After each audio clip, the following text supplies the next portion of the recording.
পাঠ করছি সম্পাদকীয় আমার দেশ পত্রিকা থেকে। আওয়ামী ষড়যন্ত্রের নীল নকশা, লিখেছেন আব্দুল লতিফ মাসুম। তিনি বলেছিলেন, শেখ হাসিনা পালায় না, অবশেষে তিনি পলায়ন করেছেন। আওয়ামী লীগের নেতারা এটা বারবার বলেছেন। আওয়ামী লীগ ষড়যন্ত্রের রাজনীতিতে বিশ্বাস করে না। আসলে ষড়যন্ত্র এবং ষড়যন্ত্রই আওয়ামী লীগের ক্ষমতার নিয়ামক।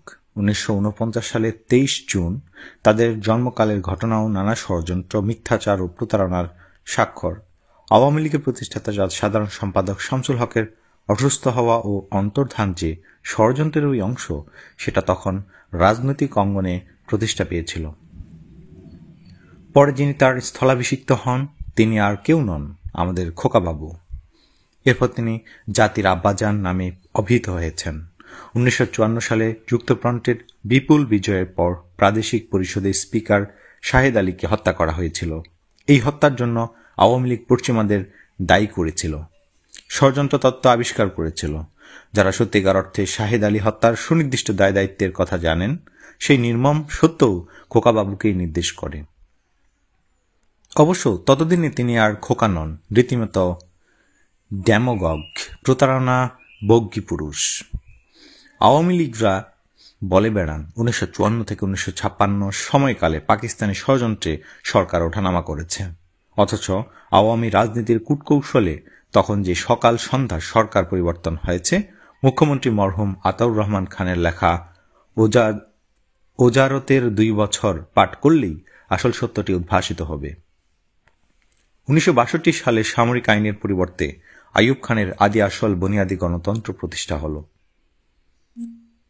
তখন পাকিস্তানের শীর্ষ 9 নেতা বিবৃতি দিয়ে বললেন, আগে গণতন্ত্র পুনরুদ্ধার, পরে পার্টি পলিটিক্স।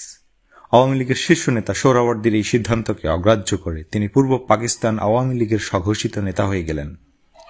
এমন সব বুদ্ধিশুদ্ধি আঁটলেন যাতে আতাউর রহমান খান, সালাম খান ও মাওলানা তর্কবাগিসের মতো নেতা ছেড়ে দিয়ে কেঁদে বাঁচলেন। তিনি যখন আগরতলা ষড়যন্ত্র মামলায় আসামি, তখন আওয়ামী লীগের হাল ধরেছিলেন একজন সাহসী আমেনা বেগম। ষড়যন্ত্রের তকমা দিয়ে তাকেও বহিষ্কারে দ্বিধা জাগেনি আওয়ামী নেতৃত্বে। আগরতলা ষড়যন্ত্র মামলা সম্পর্কে তখন তিনি বলেছিলেন, সব ঝুট হ্যায়, মেইনে সাচ্চা পাকিস্তানি। রূপরস গন্ধ দিয়ে এখন তারা বলছেন সেই ষড়যন্ত্রই সত্যি। কালো 25 রাতে তাজউদ্দিন সাহেব স্বাধীনতা ঘোষণার জন্য সবকিছু নিয়ে প্রস্তুত 32 নম্বরে। তাজউদ্দিন কন্যা সিমিন হোসেন রিমির নেতা ও পিতা গ্রন্থের ভাষ্য মোতাবেক তিনি স্বাধীনতার ঘোষণা দিতে অস্বীকার করলেন। অথচ পরে শহীদ জিয়ার স্বাধীনতার ঘোষণাকে অস্বীকার করার জন্য হাজারো মিথ্যা কথা বলা হলো। আসলে তারা জনগণের মুক্তি নয়, বরং পাকিস্তানের ক্ষমতা প্রাপ্তিকে মোক্ষম মনে করেছে। স্বাধীন বাংলাদেশের অভ্যুদয়ের পর আওয়ামী ষড়যন্ত্রে তাদের ক্ষমতার নীতি হয়ে দাঁড়ায়। তাজউদ্দিন আহমদের মতো ত্যাগী নেতাকে ছুঁড়ে ফেলে দেওয়া হয়। মুক্তিযুদ্ধের অধিনায়ক জেনারেল ওসমানীকে খাটো করে দেখানো হয়। মাওলানা ভাসানীর নাম নেওয়াকে যেন অন্যায় মনে করা হয়। যেভাবে 1000 বছরের বন্দনার বয়ান নির্মিত হয়, তা দেখে ঘোড়াও ভি হেসেছে।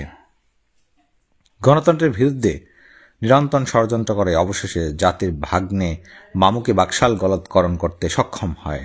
পার্লামেন্টে দাঁড়িয়ে তিনি বলেছিলেন, Bangladesh became the hotbed of international checks. Bangladesh became the hotbed of international clicks. ক্ষমতার একাধিপত্যের বয়ান জায়েজ করার জন্য আন্তর্জাতিক ষড়যন্ত্রের আবিষ্কার। 1975 সালের মধ্যে আগস্টের ঘটনাবলীকে তারা কখনোই রাজনীতির ভাষায় বুঝতে চায়নি। জনগণের ক্ষোভ ও ক্রোধকে অনুধাবনের চেষ্টা করেনি, বরং সবসময়ই আগস্ট অভ্যুত্থানকে দেশি বিদেশি ষড়যন্ত্রের পরিণতি বলে মিথ্যাচার করেছে।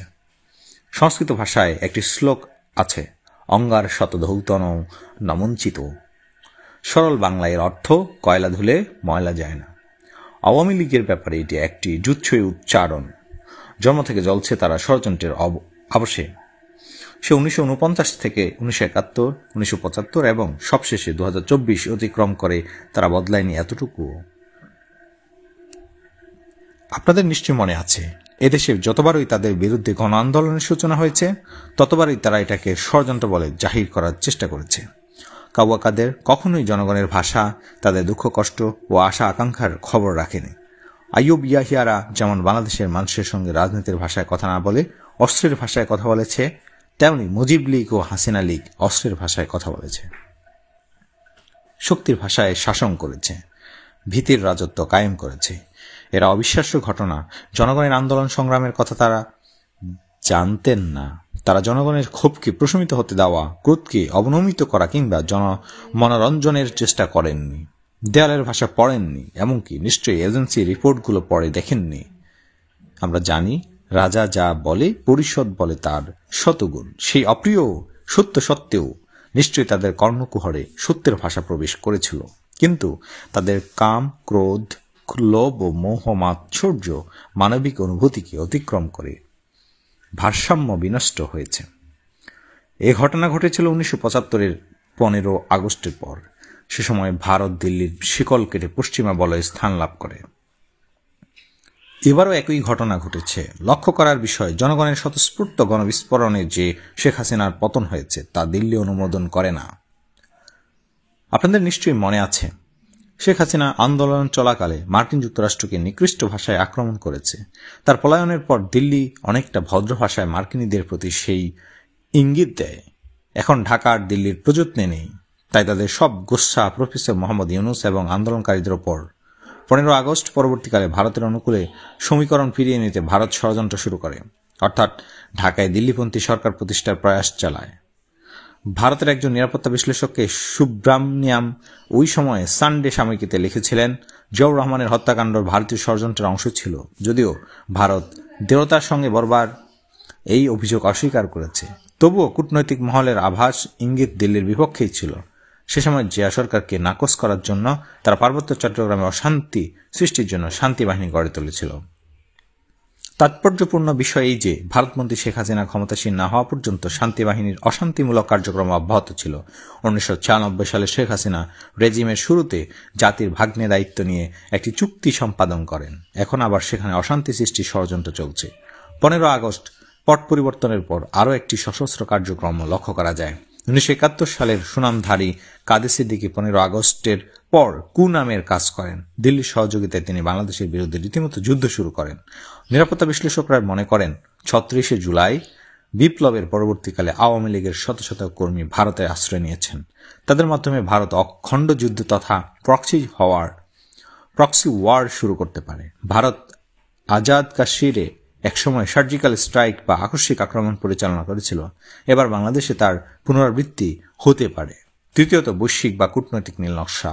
1971 সালে মুক্তিযুদ্ধ চলাকালে ভারত যেভাবে ক্রমেই পাকিস্তানকে কূটনৈতিকভাবে ঘায়েল করেছিল, আজকের পরিস্থিতিতেও ভারত বাংলাদেশ রাষ্ট্রকে সন্ত্রাসী, সাম্প্রদায়িক ও ব্যর্থ রাষ্ট্র হিসেবে চিহ্নিত করে হস্তক্ষেপের ক্ষেত্র তৈরি করতে পারে। মিয়ানমারের পরস্পর বিরোধী বিদ্রোহী গোষ্ঠীগুলোকে বাংলাদেশের বিরুদ্ধে ব্যবহার করতে পারে। সেখানে আরাকান আর্মির বিজয় এবং নতুন করে রোহিঙ্গা বিতরণ ভারতের জন্য নতুন সুযোগ সৃষ্টি করতে পারে। যে কোনো রাষ্ট্রের সার্বভৌমত্বের মালিক জনগণ। বাংলাদেশের জনগণের ইস্পাত কঠিন ঐক্য ভারতের যে কোনো ষড়যন্ত্রকে চূর্ণ বিচূর্ণ করে দেওয়ার জন্য যথেষ্ট। বাংলাদেশের সমাজতাত্ত্বিকরা মনে করেন, যতদিন পর্যন্ত এই গণবিপ্লবের প্রজন্ম বেঁচে থাকবে ততদিন অন্তত শেখ হাসিনা বা তার প্রভুদের ঢাকা দখল অসম্ভব হয়েই থাকবে। যতদিন যাবে ততই গণবিপ্লবের চেতনা প্রসারিত হবে। সুতরাং কখনো পরাজিত হবে না বাংলাদেশ। লেখক, রাজনৈতিক বিশ্লেষক, সাবেক অধ্যাপক, সরকার রাজনীতি বিভাগ, জাহাঙ্গীরনগর বিশ্ববিদ্যালয়।